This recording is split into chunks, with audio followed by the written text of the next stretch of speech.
Hello friends, welcome back. अगर आप हैं बिहार में नियोजित शिक्षक तो आप सभी का बहुत बहुत स्वागत है आप सभी का इस वीडियो में। तो आप सभी के लिए यहाँ पे काफ़ी बड़ा अपडेट निकल कर के आ रहा है कि नियोजित शिक्षक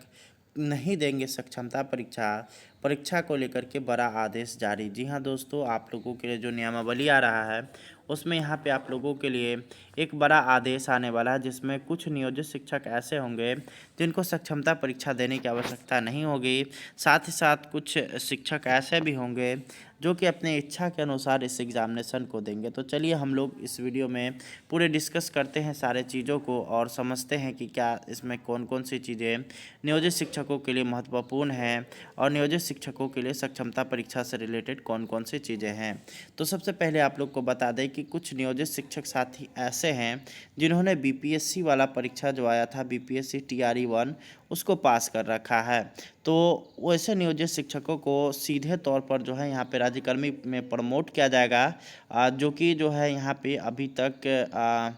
बीपीएससी से बहाली वाले जो यहाँ पे नया पद जो उनको दिया गया था उस पे नहीं गए हैं और अपने विद्यालय में ही योगदान किए हुए हैं। तो वहाँ पे जो है उन सभी के लिए एक अच्छा चीज़ निकल कर के आ रहा है कि यहाँ पे नियोजित शिक्षक जो कि अपने ही विद्यालय में अभी तक हैं, वो सभी को जो है यहाँ पे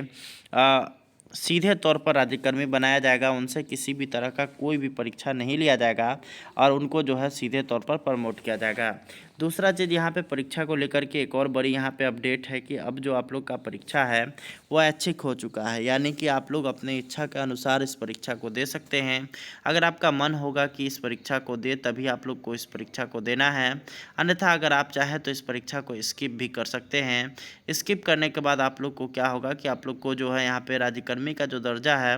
वो नहीं मिलने वाला है और आप लोग जितने भी नियोजित शिक्षक हैं वो आने वाले समय में नियोजित ही रह जाएंगे अगर आप जो है परीक्षा नहीं देते हैं। और आप लोग का जो ये परीक्षा है इसका आयोजन यहाँ पे जैसे ही नियमावली आएगा उसके बाद उसमें समय घोषित किया जाएगा और उसमें जो है आप लोग को ज़्यादा समय मिलने वाला नहीं है, तो तैयारी करना आप लोग को शुरू करना चाहिए। तो यहाँ पे दो चीज़ें निकल कर के आए, जिसमें यहाँ पर है कि बीपीएससी की जो परीक्षा जिन शिक्षकों ने पास कर रखी है और उनके द्वारा अभी तक बीपीएससी का जो बहाली टीआरई 1 हुआ है उसमें उनके द्वारा ज्वाइन नहीं किया गया है, योगदान नहीं किया गया है, तो उन सभी के लिए अच्छी खबर है कि उनको सीधे तौर पर राज्यकर्मी का दर्जा मिल जाएगा। और साथ ही साथ वैसे शिक्षक जो कि यहाँ पे एग्ज़ामिनेशन नहीं देना चाहते हैं उनके लिए भी काफ़ी महत्वपूर्ण चीज़ है कि वो अब जो है बिना परीक्षा के ही राज्यकर्मी बन सकते हैं। राज्यकर्मी नहीं बनेंगे परंतु जो है उनको यहाँ पे कुछ समय के लिए यहाँ पे उनको राज्यकर्मी नहीं बनाया जाएगा और वो जो है नियोजित शिक्षक ही रह जाएंगे। अगला जो चीज़ यहाँ पे परीक्षा से रिलेटेड निकल करके आ रहा है कि पिछले नियमावली में जो आप लोगों के लिए था कि 3 बार में आप लोग को परीक्षा को पास करना है और अगर आप 3 बार में परीक्षा को पास नहीं कर पाते हैं तो आप लोग को जॉब से निकाल दिया जाएगा। अगर यहाँ पे सरकार चाहकर भी ऐसा नहीं कर सकती है। अगर सरकार फिर भी आप लोगों को इस तरह से कर रही है, यानी कि 3 बार अगर आप 3 बार में आप अगर परीक्षा नहीं पास कर पा रहे हैं तो जो है आपको अगर सरकार यहाँ पे कर रही कि आपको जो है जॉब से निकाल देगी, तो यहाँ पे उन सरकार को जो है यहाँ कोर्ट में जाकर के हार का सामना करना पड़ेगा। क्योंकि जब आपकी बहाली हुई थी और आप लोग को जो है यहाँ पे जो सेवा काल दिया गया था उसमें आप लोगों के लिए था कि जितने भी शिक्षक हैं उन सभी का जो सेवा काल है वो 60 वर्षों तक निर्धारित रहेगा,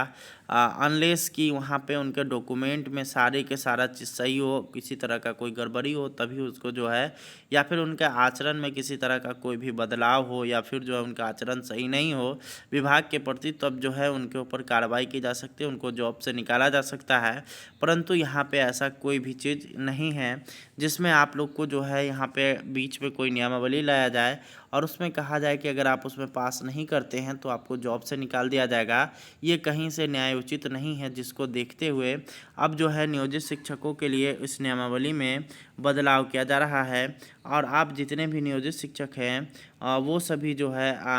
बिना यहाँ पे आप लोग अगर आप परीक्षा नहीं भी पास कर पाते हैं तो भी आप लोग का जॉब नहीं जाएगा, बल्कि आप लोग जो है अपने विद्यालय में बने रहेंगे और आप लोग नियोजित शिक्षक के रूप में रहेंगे और आप लोग के लिए यह जो है परीक्षा जो होगा उस वो मायने नहीं रखता है कि आप उसमें अगर पास करेंगे तभी राज्यकर्मी बन पाइएगा, और अगर आप पास नहीं कर पाते हैं तो भी आपको सरकार जॉब से नहीं हटा सकती है। ये सारा चीज़ें आप लोगों के लिए निकल कर के आ रहा है। यहाँ पे ये जो सारी बातें मैंने बताई, या यहाँ पे सीनियर एडवोकेट से चर्चा होने के बाद ही यहाँ पे बातें निकल कर के आई हैं। पटना हाई कोर्ट के कई सारे सीनियर वकीलों के द्वारा इस पे जो है यहाँ पे बताया गया है कि क्यों सरकार आपको चाह कर के भी नहीं निकाल सकती है, क्योंकि यहाँ पे आप लोग के जो जॉब है उसको सरकार ही के द्वारा परमानेंट किया गया था और 60 वर्षों की सेवा प्रदान की गई थी, अनलेस कि आपका डॉक्यूमेंट सारा सही हो, और साथ ही साथ आप लोग का जो है यहाँ पे सेवा काल में किसी भी तरह का कोई भी यहाँ पे जो विभाग का जो रूल नियम है उसको तोड़ने वाला न हो। तो उसको ध्यान में रखते हुए सरकार आपको चाह करके भी जॉब से नहीं निकाल सकती है, और आप लोग जो है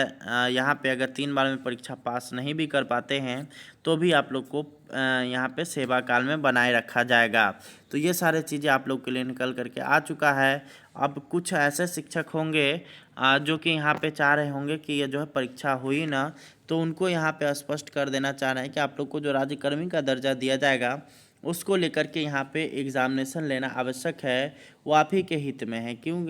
इसका जो है हम लोग आप लोग को जानकारी दे रहे हैं। सबसे पहले आप लोग को बता दें कि आप लोग जो अभी जो हैं वो किसी न किसी निचले पद पर है, जैसे मान लीजिए नियोजित है, और आप लोगों में से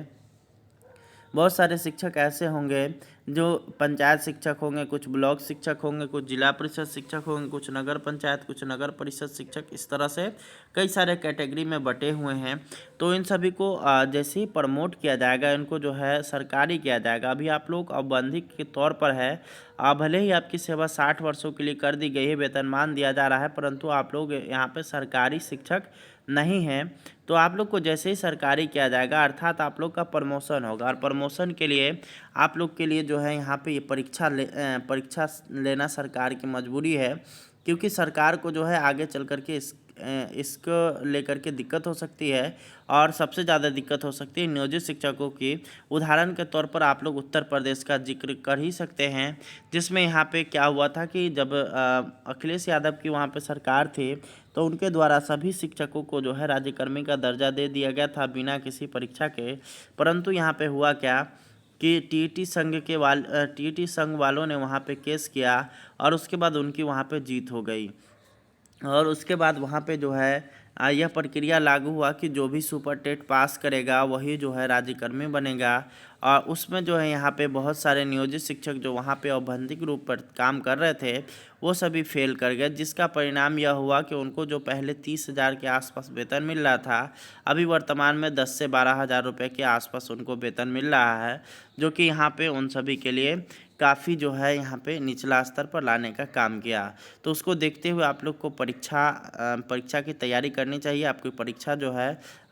इसी चैनल के माध्यम से तैयारी कराई जा रही है, तो आप लोग इस वीडियो को लाइक कर दीजिए, इसको अपने दोस्तों में शेयर कर दीजिए, और आप लोग को सक्षमता परीक्षा से रिलेटेड अगर कोई भी पीडीएफ लेना है तो आप लोग डिस्क्रिप्शन को चेक करिए, वहाँ पे मेरा व्हाट्सअप नंबर है, उस पर आप लोग कांटेक्ट करके आप लोग जो है सारा कुछ पीडीएफ प्राप्त कर सकते हैं। बदले में आप लोग को 399 रुपये पे करना होगा। धन्यवाद, थैंक्स फॉर वॉचिंग।